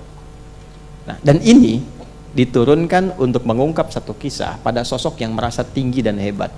Biasanya cuma 3 golongannya. Ya, 1 yang merasa punya ilmu, 2 yang merasa punya kedudukan, 3 yang merasa punya harta. Ada tambahan kecil yang merasa punya tenaga, tapi kecil. Ya, karena tenaga pun kalau dia tidak punya biaya dan kadar intelektualnya rendah dipakai oleh orang lain lagi. Hati-hati yang merasa punya ilmu, hati-hati. Bahkan yang muslim, ya, yang menyebut dirinya dengan ustadz atau gelar-gelar semisalnya, hati-hati. Hati-hati. Jaga lisan. Bicara yang benar. Ittaqillah, takut kepada Allah Subhanahu wa taala. Jangan mengajar untuk mencari materi duniawi. Ya kan? Jaga. Kenapa? Karena pada akhirnya terancam juga dengan ini. Wan nazi'ati gharqa. Penasehatnya Firaun itu siapa? Kan intelektual yang keblinger tuh. Idenya banyak, strateginya banyak, tapi dipakai untuk maksiat. Ya, nanti ada juga orang-orang yang membawa nilai-nilai agamanya hanya untuk membawa pertentangan dengan pedoman-pedoman yang Allah turunkan. Hati-hati, itu pun terancam dengan hal yang sama. Yang punya kedudukan jangan merasa hebat. Hati-hati, pada akhirnya akan berakhir. Jangan potong videonya ya. Ini karena mau musim-musim kampanye, pilpres dan sebagainya. Saya lihat sudah ada yang motong-motong video saya tuh. Ya, saya nggak ikut-ikutan. Ya, balik sini. Ya, yang punya kedudukan jangan merasa terlampau aman. Karena Fir'aun itu diungkap nanti oleh Allah untuk menunjukkan ini yang terkuat loh. Sampai ngaku Tuhan. Ana rabbukumul a'la, Tuhan tenggelam. Cara Allah tuh gampangnya tenggelamin aja supaya jadi guyonan di masa depan. Tuhan tenggelam. Gitu. Ya, terus ada yang ngaku nabi kan, aku macam-macam. Itu caranya gampang. Cara Allah menyingkap tuh dengan yang paling sederhana. Supaya orang mikir. Supaya orang berpikir. Tapi pada akhirnya mau sehebat apa engkau mempertahankan kedudukan itu dengan cara yang salah. dengan sikap yang salah, berbuat zalim, berbuat anarkis dan sebagainya. Mau engkau gunakan sampai kapan kekayaan itu untuk berbuat maksiat, untuk menipu, untuk memprovokasi, membuat sesuatu yang buruk, pada akhirnya engkau terancam. Silahkan berbuat sesukamu, pada akhirnya aku akan tugaskan satu malaikat untuk membawa sifat yang sangat adil. An-nazi'ati gharqa. Tobat ya Allah, saya ingin berbuat baik mulai hari ini. Saya ingin memperbaiki hidup saya supaya pulangnya tenang. Bagus, Allah turunkan sifat yang kedua, wan-nasyitati nashta. Gini, ini ada, saya lihat yang muda-muda yang kuliah mahasiswa ya. Kalau Anda sudah di tahap akhir tuh wisuda, senang nggak? Senang ya? Ibu yang mengantarkan Bapak senang nggak? Senang ya? Baik. Dalam suasana senang, dalam suasana nyaman dan sebagainya, tiba-tiba keseleo kaki gitu ya. Sakit nggak? Tapi sedang senang, sedang nyaman, terasa nggak? Nggak. Oke? Dicubit terasa nggak? Sakit kan ya? Ya, sakit ya misalnya dicubit kan? Tapi sedang senang, sedang bahagia, sadar nggak? Baik, sedang senang, sedang bahagia, senang. Dari belakang misalnya dipukul begini tuh ya, kencang pukulannya gitu ya. Tapi sedang senang, terasa nggak? Nah, kenapa? Karena ada energi positif yang keluar yang begitu banyak, sehingga sebetulnya hal yang dahsyat pun nggak terasa. Ya, energi yang keluar begitu banyak, yang kuat, yang hebat, sehingga tidak menyadari sesuatu terjadi, gitu kan? Walaupun itu terjadi dengan dahsyat, tapi terasanya halus. Itu disebut dengan nashta. Wan-nasyitati. Sebetulnya kematian itu begitu dahsyat, begitu dahsyat. Tapi ada orang-orang tertentu yang menyiapkan bekalnya supaya ringan wafatnya. Makanya belajar nanti kurikulum kematian, jangan kehidupan aja. Bagaimana supaya wafatnya ringan? Ibu ingin husnul khatimah, tapi nggak pernah diturunkan kurikulumnya. Bagaimana husnul khatimah itu? Bagaimana mendapatkan jiwa yang tenang itu? Maka turunkan kurikulumnya dan semangat untuk mendapatinya. Semangat untuk mendapati sesuatu dengan energi yang kuat disebut dengan nasyat. Nasyatar rajulu, orang itu begitu luar biasa energik. Maka Allah turunkan pula malaikat yang sifatnya mencabut nyawanya dengan lembut dalam keadaan dia sudah siap dengan semua bekalnya, sehingga tanpa sadar, Masya Allah. Ada yang cuma nyimak taklim, tenang, ya Tuhan nafsul mutmainnah, tuh tidur. Udah mulai tarikannya terasa tuh. Belum katanya. Ini lagi. Nah, ada. Ya. Ada di antara masyayikh, para guru-guru itu yang sedang ngajar, gitu kan? Ada. Tapi yang indah itu gini. Dapatkan sampai ke level kita mampu menyiapkannya. Itu level tertingginya. Itu level tertinggi. Makanya ini ada kurikulumnya, ayatnya ada, hadisnya ada, sampai kisah-kisah orang solehnya. Kalau di Sahih Al-Bukhari itu namanya ada manaqib, kisah-kisah orang soleh. Itu ada. Dan di antara mereka itu banyak yang sudah Allah berikan kemudahan-kemudahan, saking ringannya itu mau meninggalnya pun sudah siap-siap dulu. Dan banyak itu bukan fiktif. Ya, saya ulang, itu bukan fiktif, itu nyata. Nyata. Saya suka ungkap yang ini karena ini yang paling saya senang, ini paling favorit saya itu. Saya nggak sebut nama ya, nggak sebut nama, tapi ini terjadi di kita. Ada seorang ibu yang beliau mencari husnul khatimahnya di pengajian, Bu. Ini kisah nyata. Saking senangnya dengan pengajian, itu sampai-sampai ketika Allah uji terkena diabetes dan sampai lumpuh bagian tubuhnya, giginya sebagian sudah tanggal, tapi pendengarannya masih berfungsi dengan kuat. Kalau masih dengar ada pengajian, itu minta pada suaminya untuk digendong hadir di pengajian. Perhatikan bagaimana beliau mencari ridha Allah itu dengan pengajian. Hidupnya sederhana, kehidupan sederhana, nggak banyak viral mungkin di kalangan orang-orang, tapi kisahnya begitu luar biasa mendalam. Nah, satu kali anaknya merasa bahwa ibu ini butuh perhatian lebih karena biaya yang digunakan oleh ayahnya yang mengajar untuk membiayai anaknya kuliah itu beliau duga akan lebih bagus kalau digunakan optimal untuk pengobatan ibu. Maka anaknya di semester 5 kalau nggak salah memutuskan untuk cuti Bahkan kalaupun harus berhenti dari kuliah supaya uangnya digunakan khusus untuk membiayai ibunya. Saya ingin katakan, kalau ibunya itu baik, ayahnya baik, orang tuanya saleh, pasti Allah berikan percikan kesolehannya pada anak itu. Ya, untuk berbalas. Itu yang kisahnya Nabi Ibrahim itu.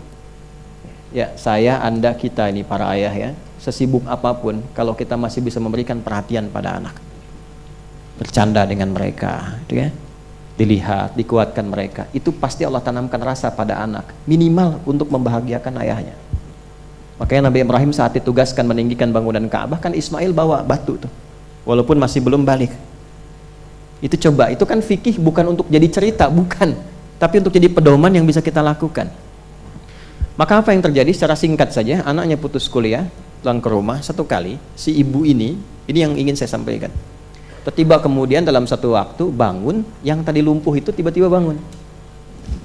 Jadi kan ya, beliau membuka lemarinya itu, lemari bajunya, tiba-tiba dandan ganti baju yang paling bagus, paling rapi, lalu keluar ruang tengah jalan, dipanggil suami anaknya. Syok suami anaknya itu, ya, ayah sini, katanya, anak sini, duduk, masih syok duduk gitu, ya, nggak nanya mama bisa begini, nggak nanya, duduk. Begitu duduk, suaminya dipegang tangannya itu, nah tolong bikinkan susu, katanya. Anaknya langsung buatkan susu.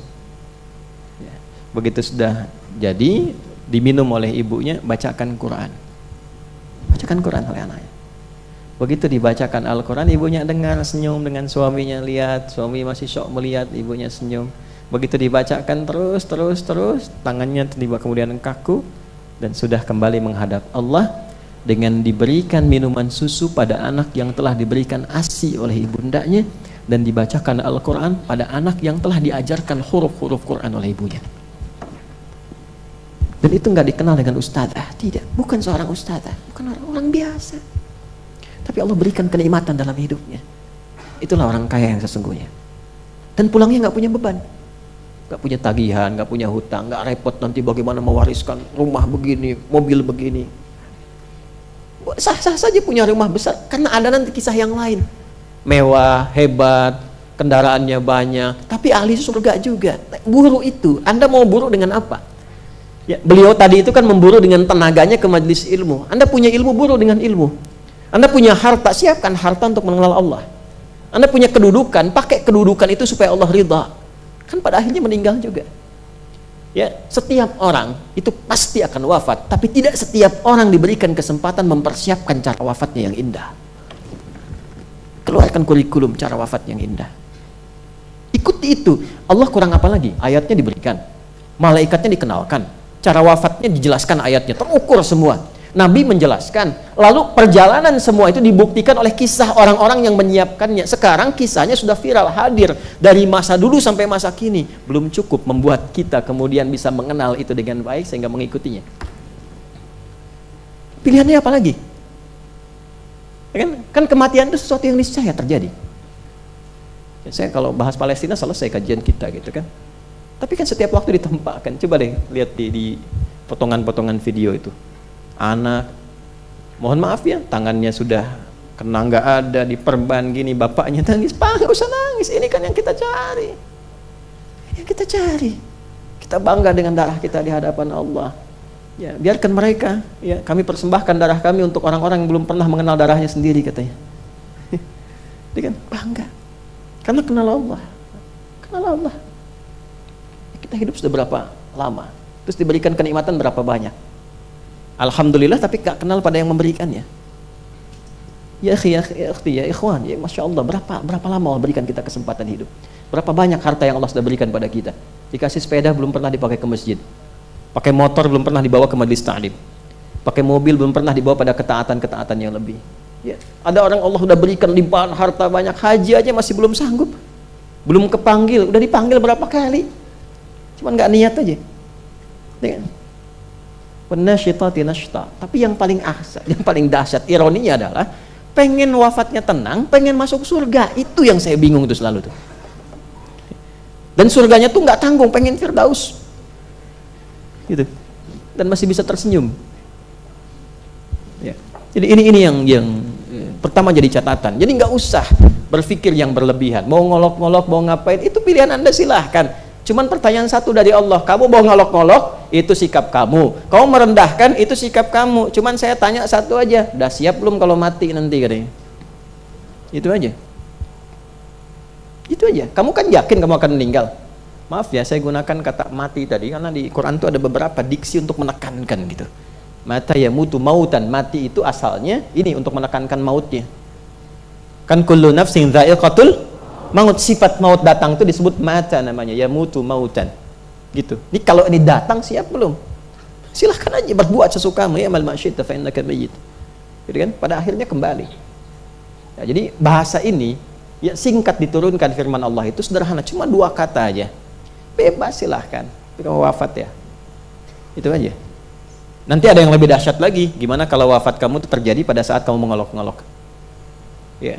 Gimana wafat kamu terjadi pada saat kamu berbuat maksiat? Makanya sering ulama seringkali menjaga ketaatan mereka, bahkan dalam wudhunya. Wudhu itu dijaga karena ingin kembali kepada Allah dalam keadaan yang terbaik. Ya, guru-guru saya selalu mengatakan, nah, kalau kamu ingin berbuat maksiat, pikirkan kamu akan wafat pada saat itu. Itu paling mudah untuk menjaga. Baik. Ya, kembali lagi gini. Malaikat ditugaskan kan untuk membawa amalan-amalan tertentu yang ditugaskan oleh Allah untuk kita semua. Saya tanya, malaikat dihisab gak? Malaikat dihisab gak? Malaikat langsung diberi tugas dan sifatnya sifat takwa, nggak ada nafsunya. Karena itu nggak mengalami hisab. Ya, dari mana taunya? Quran surah ke-66 ayat ke-6. La ya'sunallaha ma amarahum wa yaf'aluna ma yu'marun. Malaikat cuma menerima amar, perintah. Ya, makanya malaikat namanya, jamak dari kata malak. Malak yang diberikan wewenang untuk melakukan tugas saja. Kerjakan dan nggak ada potensi penyimpangan. Makanya nggak nyimpang, nggak nyambi malaikat itu. Kalau tugasnya wahyu, wahyu aja. Ya, malaikat maut nih yang disebut, kita sering sebut dengan Israel itu, malaikat maut tugasnya cuma nyabut aja, nggak pernah nyimpang ke yang lain. Oh Jibril, saya sebel lihat Firaun, kamu aja yang cabut dah. Enggak. Dia nyabutnya dia aja, nggak ada. Dan itu tepat waktunya. La yastakhiruna sa'ata wala yastaqdimun. Jadi nggak ada ceritanya. Adi Hidayat, waktumu sudah tiba. Bentar, saya belum selesai ngajar. Ini depan aja dulu, jamaah dulu nih. Gak bisa. Ya. Antum duluan, saya belakangan, antum wafat. Dibalik, saya belakangan, antum duluan, antum dulu yang wafat. Gak bisa. Nah, itu profesional malaikat itu. Tapi yang dihisab kita. Nah, kenapa saya sampaikan ini? Nanti Allah sindir lagi. Ini yang aku beri tugas saja, ya, untuk mengatur urusan kalian dalam kehidupan, itu saking profesionalnya, ditugaskan ia, dilakukan dengan baik, dengan lengkap, dengan sempurna, dan dalam saat yang sama dia beribadah pada Allah Subhanahu wa taala. Teruskan, wan nazi'ati gharqa wan nasyitati nashta was-sabihati. Tuh, malaikat saja, perhatikan baik-baik, begitu cepat menunaikan tugas dan mudah. Jadi tugasnya itu dirasakan, dibuat nyaman, dibuat mudah, dibuat enak. Ini rumus dalam Quran. Kalau pengen menunaikan ibadah itu dengan baik, maka nikmati ibadah itu sehingga mudah dilakukan. Nikmati. Seperti malaikat menikmati tugasnya. Cabut, cabut. Lembut, lembut. Gharqa. Wahyu turun. Nikmati aja. Nikmati. Ya, wasabihati sabha. Jadi kalau kita ingin mendapatkan kenyamanan, dekat dengan Allah, akses ibadahnya nyaman, nikmati ibadahnya. Salat tuh nikmati. Kalau nggak dinikmati, nanti mengentaskan kewajiban saja. Allahu Akbar, sudah adzan, wudu, selesai. Allahu Akbar, Assalamualaikum, selesai. Udah. Gugurkan kewajiban tapi nggak nikmat. Sehingga hasil keberkahan dalam sholat itu tidak tampak dalam kehidupan. Innas sholata tanha anil fahsya. Tapi yang terjadi, yang sholat tetap fahsya dan mungkar. Apa artinya? Dia tidak menikmati sholatnya. Kalau dia menikmati apa yang Allah tugaskan kepadanya, Allah tugaskan sholat, kita sholat. Kata Allah puasa, kita puasa. Tidak ada yang paling indah kecuali saat menikmati ibadah. Demi Allah saya katakan ya, teman-teman coba nikmati sholat dengan sekedar sholat, itu rasanya beda. Demi Allah saya katakan, rasanya beda. Coba sesekali tunaikan sholat dengan segenap kenikmatannya, nikmati saat sujud. Kata Nabi, fala tasjud, jangan engkau sujud ya dan bangkit lagi hatta tatma'inna sajida, sampai engkau menikmati sujudmu dengan tenang itu. Ya, falyarka, maka hendaklah engkau ruku. Ya, hatta tatma'inna raki'a, sampai engkau menikmati rukukmu. Itu kalau sudah nikmat sholatnya, rasanya lain ke jiwa. Puasa itu kalau sudah nikmat, nggak peduli bukaannya apa kan? Ya kan?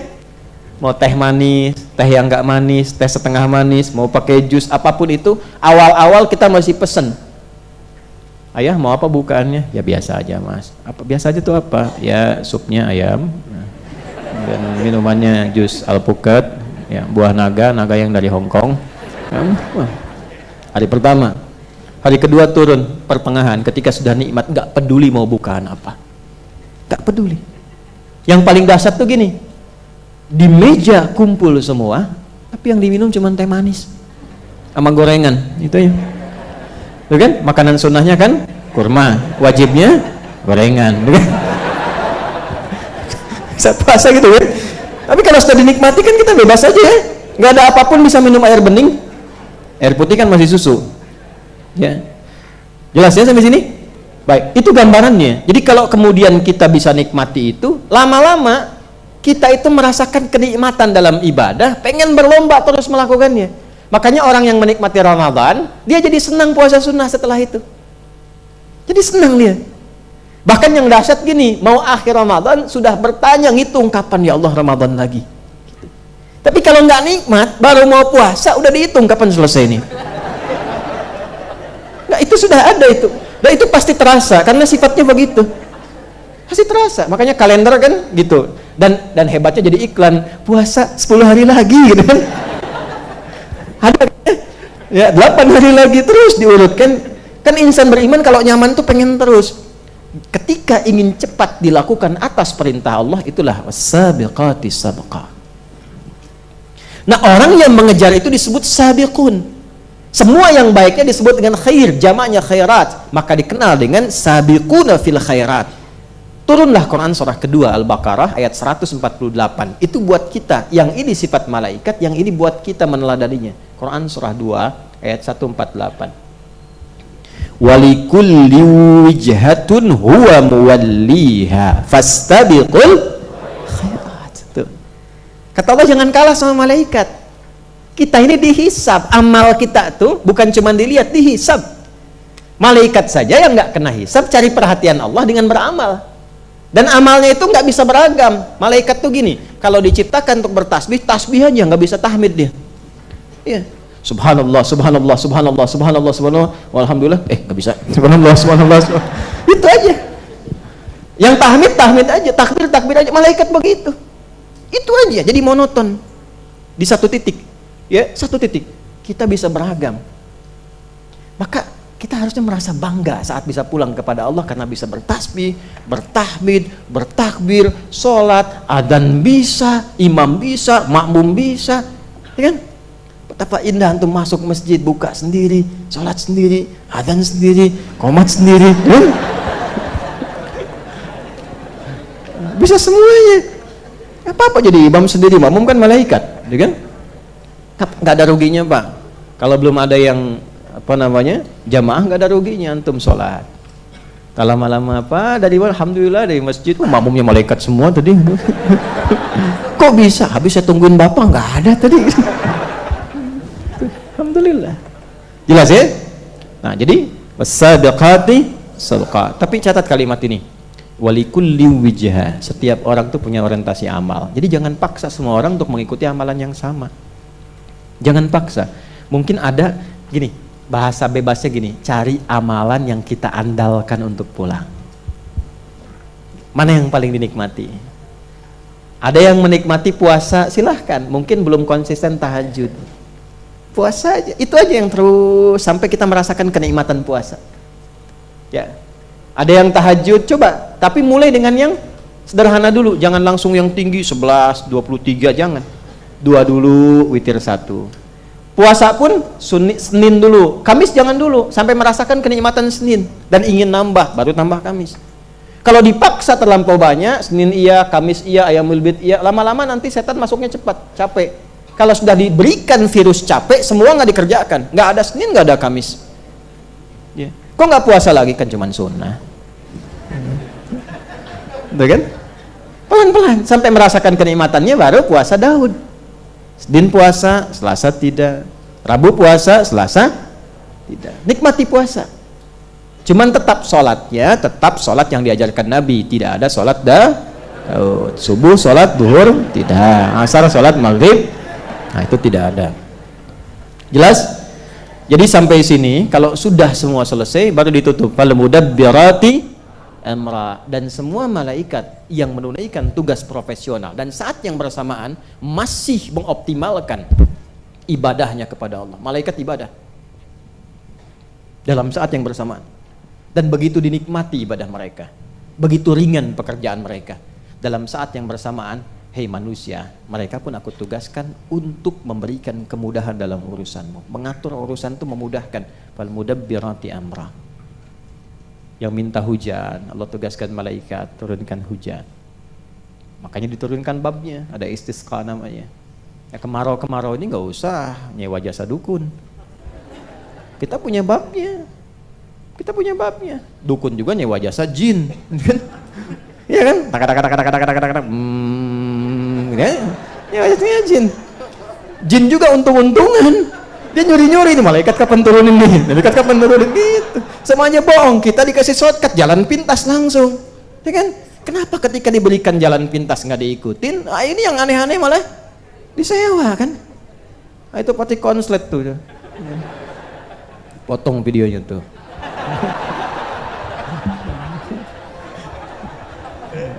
Nah kan? Ya, para dukun tobat ya, tobat.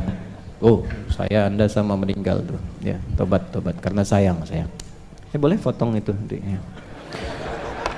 Karena sayang. Saya bazar aja saya sayang. Kemarin saya live datang bazar banyak.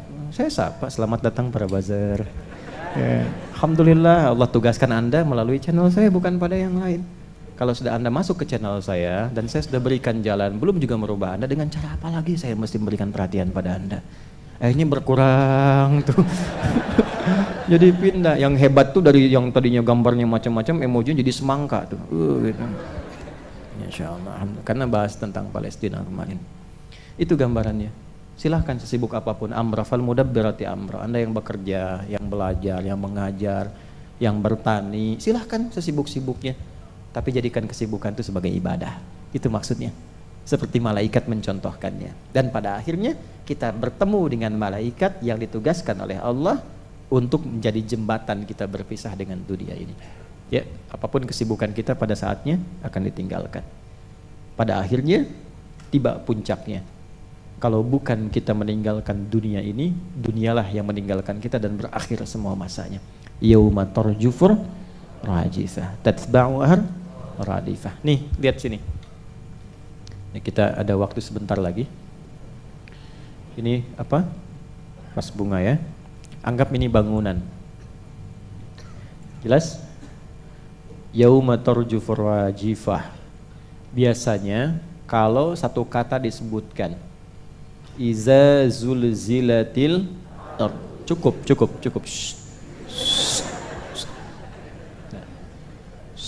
Tenang ya, jangan cepat merespon sesuatu. Sampai iza zulzilatil sampai situ. Itu artinya goncangan yang dari bawah itu runtuh, yang dari atas runtuh ke bawah. Goncang, gempa dari atas runtuh ke bawah. Sudah. Kalau disebutkan dua kali sebagai takkid, apakah bentuknya kata kerja, fi'il? Ya, misal di luar Al-Qur'an, iza zulzilatil ardu zulzilat. Atau disebutkan dengan kata benda, sifat dahsyatnya, iza zulzilatil ardu zilzalaha. Zilzal itu nanti sifat karakter kata benda yang menunjukkan kedahsyatan dari proses zulzilat. Kalau cuma zulzilat, yang atas itu hancur ke bawah. Tapi ketika disebutkan sempurna zilzalaha, yang bawah semua naik ke atas, boom, tercabut semua. Ya. Perhatikan sama persis nafasnya. Yauma tarjufur rajifah. 2 kali disebutkan. Ya, kata kerja, fi'ilnya dengan fa'ilnya langsung. Ini menunjukkan apa? Bukan sekedar goncangan itu menggoncang jadi gempa meruntuhkan yang atas ke bawah, tapi semua yang di bawah tercabut ke atas naik semua. Sudah? Tatba'uhar radifah. Maka diikuti nanti dengan goncangan yang kedua. Jadi yang pertama wafat semua lalu dihidupkan. Jadi yang pertama saja ketika Allah menyampaikan yauma tarjufur rajifah, itu artinya semua habis, nggak ada yang tersisa. Karena kan berpijaknya di bumi, buminya dihancurkan naik ke atas semua, gunung dicabut semua. Kal ihnil mangfush, semua dicabut, gunung dicabut semua, ke atas naik semua, terbangan dan hancur, tabrakan semua, habis. Ya, insya Allah orang beriman tidak akan mengalami itu. Nanti satu waktu kita belajar tentang kajian-kajian penutup akhir zaman. Kalau akhir zaman masih sekarang kajian. Penutup akhir zaman kan 5 fase itu. Ada bagian 5 fasenya. Ya, nanti pada titik tertentu ini semua yang beriman wafat semua, yang soleh-soleh wafat. Ya, tinggal yang salah-salah terakhir. Betul, yang salah-salah. Ya, orang beriman gak akan mengalami tragedi-tragedi yang dahsyat itu. Selesai. Hanya sampai titik akhir saja. Ya, saya jangan buka dulu lah sekarang kan supaya masih bisa sholat, kerja dulu gitu kan semua. Jangan sampai ntar semua berhenti kerja kan, buat zikir gitu. Tidak. Ya, ini praktekkan ayatnya dulu. Kerja sambil zikir, kerja sambil ingat Allah. Lihat, yauma tarjufur, ada masanya gempa-gempa yang biasa kita rasakan itu hanya menggoyang dan meruntuhkan yang atas ke bawah, lalu diberikan pemanasan oleh malaikat, angin datang tiup terbangkan. Ya, kemarin ada beberapa di beberapa daerah kan kelihatan. Yang paling gampang tuh kayak di Amerika kan angin tornado kan, diberi nama macam-macam, tapi kan itu dilihat kan terbang, putar, hancur. Saya tuh kadang-kadang suka bertanya dalam hati, ini manusia sadar nggak ya? Kan ini tuh pengingat dari Allah gitu. Ya, yang saya pengen tanya tuh yang mengaku beriman, nih imannya pada kemana gitu? Cuma ngelihat, gede banget yang ini, iya nih, oh masya Allah gede banget ya, gede banget, cuman kemana imannya ya? Saya nggak benar berarti ngajarnya ini gitu. Karena orang beriman tuh ketika melihat itu dia langsung ingat Rabbnya, sujud dia jatuh, harus sujada, sujud dia jatuh, takut ya Allah. Kan ditampakkan, nggak ada semua kejadian kecuali itu miniatur kehidupan kita sebelum berjumpa dengan Allah. Nggak ada. Harusnya sadar gitu. Ya begitu ada gempa tuh makanya kalimat pertamanya kan Allahu Akbar. Kau yang paling agung ya Allah, kau yang paling agung ya Allah. Sama. Ada gempa sekarang keluar sibuk cara evakuasi gempa, bagus.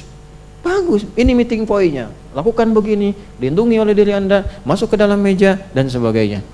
Nggak apa-apa itu standar, bagus, nggak apa-apa. Tapi maksud saya ingat Allah enggak? Ya, ingat Allah enggak? Ingat nggak ketika itu ditampakkan? Itu kan baru satu, bahasanya begini, iza zulzilatil ardu, sampai situ dulu. Nih saya baru kasih yang begini nih, kamu aja udah begitu. Saya udah kasih begini, kamu aja udah begitu. Kamu maunya apa selama ini? Begini, begitu, gitu kan? Aku kasih begini, kamu begitu. Maka ingat juga, sampai dikasih gempa belum ingat sama Allah juga. Itu baru gempa yang biasa. Ini baru dikasih gelap biasa tuh. Udah takut. Gimana kalau semuanya gelap? Ya, dan kita tanpa sadar, fitrah kita itu begitu. Jadi orang tuh kalau sudah dikasih gempa yang dahsyat, baru gempa yang hancur atas ke bawah aja, udah nggak peduli dengan siapa-siapa. Nggak peduli. Demi Allah saya katakan, yang kecil aja udah nggak peduli, rumah tuh nggak peduli keluar, harta berapa banyak keluar. Saya masih ingat kasus-kasus itu tuh, ya dikasih gempa tuh langsung keluar lari. Dia nggak sadar dengan gedung yang telah dia bangun tinggi, rumah yang mewah, dia tinggalkan begitu aja. Lantas kenapa selama ini berangkat gelap, pulang gelap, kumpulkan tuh sampai maksiat, cuman untuk mencari sesuatu yang Anda tinggalkan saat dikasih goyangan sedikit. Manfaatnya apa? Manfaatnya apa? Tentu itu akan bermanfaat ketika kita lekatkan dengan Allah. Kalau sudah dekat dengan Allah, Masya Allah, enak nikmati kehidupan. Ada gempa, nggak ada gempa, hati kita tenang. Ya, hati kita tenang. Allah tuh mudah, Anda tinggal di tembok yang luas, kasih gempanya dalam dirinya. Kasih masalah, kasih persoalan, sehingga nggak menikmati itu, kemewahan hidup, harta berlimpah, kasih kegelisahan, itu ada, ayatnya ada. Diingatkan oleh Allah dari yang kecil sampai yang besar. Nah, yauma tarjufur rajifah tatba'uha radifah qulubun yawma idzin absaruha baru sadar. Nah, maka saat dikembalikan kepada olok-olok tadi, udah, kamu ingat aja nanti meninggal bagaimana. Itu kan? Kamu kan akan meninggal, nggak usah saling mengolok lah. Yang fair tuh begini, saya tidak mengolok-olok Anda nggak usah mengolok-olok saya. Kerjakan masing-masing aja. Anda punya pendapat, saya punya bimbingan dari wahyu, sudah. Yang penting pikirkan kalau meninggal nanti bagaimana. Fair sekali kata Quran tuh. Tuh. Terus gimana emang prosesnya? Diturunkan kata Allah jawabannya. Kamu kan biasa merasakan gempa. Besok-besok kalau terjadi, yang kamu tantang kiamat itu semua yang dari bawah naik ke atas. Nanti kalau sudah meninggal baru sadar. Ketakutan, kekhawatiran, sampai menyimpulkan faidahum bisahira. Ya Allah, kalau gini caranya di tanah aja yang nggak dihisab. Di tanah aja yang nggak dihisab. Gitu. Jangan sampai terjadi, karena penyesalan itu selalu di akhir. Allah turunkan kurikulum supaya nggak menyesal di akhir. Kalau diturunkan sampai nggak sadar juga, dengan cara apa lagi Allah menyadarkan? Mana buktinya? Kan selalu begitu kan? Ya, manusia kan selalu begitu. Buktinya mana kalau itu terjadi? Maka ditunjukkanlah oleh Allah kisah Firaun. Inilah yang kedua, kisah Firaun. Hal ataka hadithu? Kok ghasyiyah? Kemana ayatnya? Waduh, sakaratul maut nih. Aduh, ini tandanya kita berada di ujung kajian nih.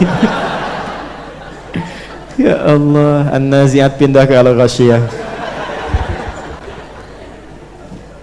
Saya mau pindah ke kisah Musa, hataka hadithu Musa, Ghasyiyah. Waalaikumsalam. Barulah kemudian pindah ke kisahnya Musa dengan Firaun. Nah ini pembukanya. Kenapa dikisahkan ini dulu? Ketika nanya buktinya mana, dikasihlah kemudian Firaun.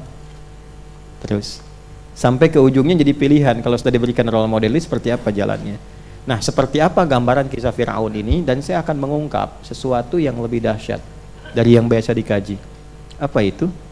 Ternyata ketika Firaun itu melakukan berbagai trik, upaya untuk menangkal dakwahnya Nabi Musa alaihissalam dengan propaganda, dengan persekusi, dengan eksekusi, dengan macam-macam segala kedahsyatannya, ternyata ada sebagian umat Nabi Musa itu yang ikut dengan Nabi Musa diselamatkan oleh Allah dari Firaun, itu belajar dari cara-cara Firaun. Dan itu menyambungkan genealogi. Cara itulah yang dipakai sampai dengan kini keturunan dari orang-orang yang belajar itu. Nah, siapakah mereka? Seperti apa mereka mempelajarinya? Dan bagaimana caranya? Sehingga kita bisa lihat sekarang kok lihat media rasa-rasanya susah bedakan mana yang benar, mana yang salah. Ya kan? Itu materi kita bulan depan insya Allah. Ya. Bulan depan ya. Karena sudah ada sakaratul maut nih. Baik, insya Allah besok kita ada kajian khusus di Al-Azhar yang Jaka Permai di Bekasi. Oh, Bu, saya aja dari Bekasi ke sini dan saya tidak merasa berat untuk datang. Kenapa ketika saya ngundang ibu ke tempat saya di sana? Ya udah, besok nanti Pak Surya kalau telepon saya lagi,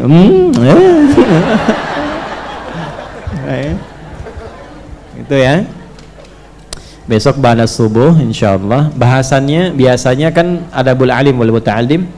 Besok saya akan bahas tentang bahasan khusus tentang genealogi Yahudi, berita-berita akhir zaman yang nanti dari situ Anda baru paham kenapa yang terjadi di Palestina itu sekarang demikian adanya. Itu khusus kajiannya insyaallah di Masjid Al-Azhar yang di Jaka Permai ya. Habis subuh, bukan habis tahajud ya. Habis subuh insyaallah sampai pagi. Baik, sebentar. Paham insyaallah? Paham. Di pertemuan berikutnya untuk di Tanah Kusir kita sudah bahas 14 ayat. Jadi mohon dihafalkan ayatnya selama sebulan, nggak usah protes. 14 ayat itu. Lalu kita pertemuan berikutnya akan masuk ke fase yang kedua, yaitu fase apa? Ya, setelah faidahum bisahira, kemudian kita akan masuk fase sampai idza ja'atit tammatul kubra. Apa kaitan sahira dengan tammah? Itu persiapan kita untuk pulangnya. Kita akan pelajari di pertemuan yang kedua. Teman-teman, saya sampaikan berita baik. Seperti saya pernah sampaikan, Dan sebelumnya saya minta maaf terlebih dahulu karena kemarin berdasarkan keterangan dari arsitek ada persiapan-persiapan, ternyata di lapangan butuh penyesuaian. Tapi setelah dicek keseluruhan, insya Allah di bulan ini bisa selesai. Saya berikan berita bahagia, insya Allah akhir bulan ini. Nanti mungkin kajian yang selanjutnya saya bawa juga gambaran tentang pesantren. Ya, pesantren insya Allah selesai tahap pertama. Jadi sudah ada guest house, sudah ada masjid, sudah ada asrama, sudah ada kelas. Insya Allah kalau bulan ini tuntas selesai, mungkin di awal bulan depan sudah akan mulai ada undangan-undangan untuk bisa belajar di sana.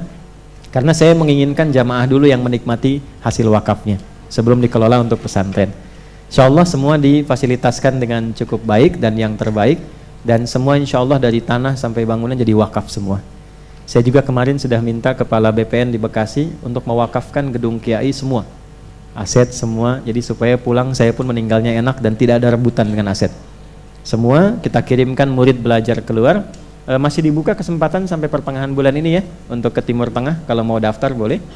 Nah, untuk meneruskan lagi, nanti kan saya meninggal, yang meneruskan siapa? Pesantrennya, ya kan? Kemudian Kiai dan sebagainya. Ini kamera juga wakaf, sudah kita wakafkan semua.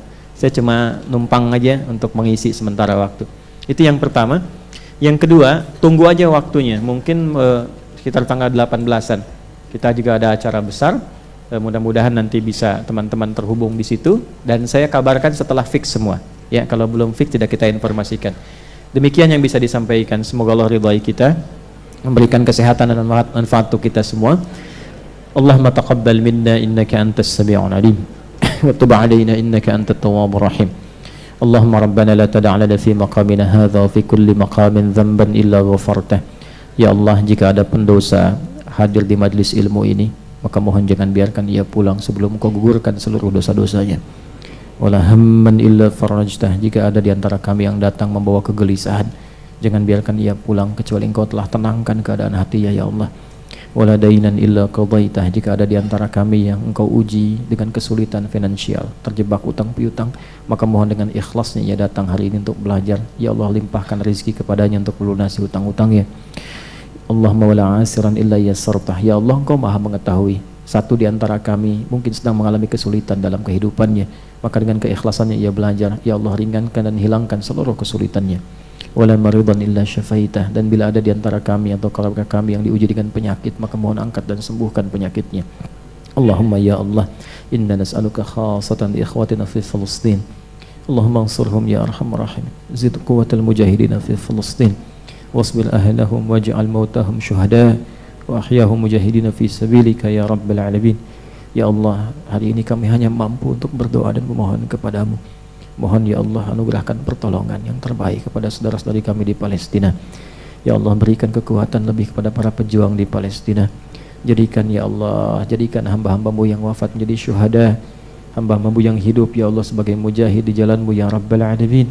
Allahumma ighfir lana dhunubana wa khaffif hisabana yawmal qiyamati an dha'fina fi nusratihim wa nusratil aqsa.